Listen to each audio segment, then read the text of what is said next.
In our last video, we walked you through how to calculate IOPVs using historical data. In today's video, we'll show you how to easily calculate IOPVs using real-time data in DolphinDB. Let's get started. First, we make use of DolphinDB's built-in functions, replay_ds and replay, to simulate real-time data from historical data. Next, we use the cross-sectional streaming engine to aggregate all constituent values at one timestamp.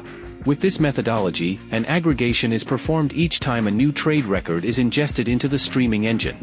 While this works well for a single ETF, it can become computationally intensive when calculating multiple ETFs in real time, especially under high-frequency trading conditions.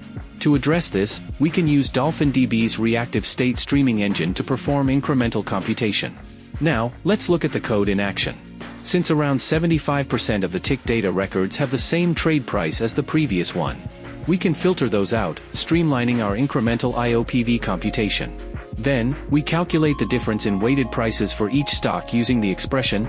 Finally, use the built-in function CumSum to implement incremental computing for aggregation. By switching from full recalculations to incremental updates, you can dramatically reduce computational complexity and resource usage, even when dealing with large-scale, high-frequency, multi-ETF scenarios. And that wraps up today's video.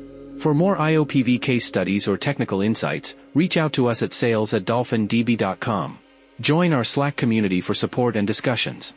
And don't forget to subscribe to our channel for more content on quant strategies and real-time analytics.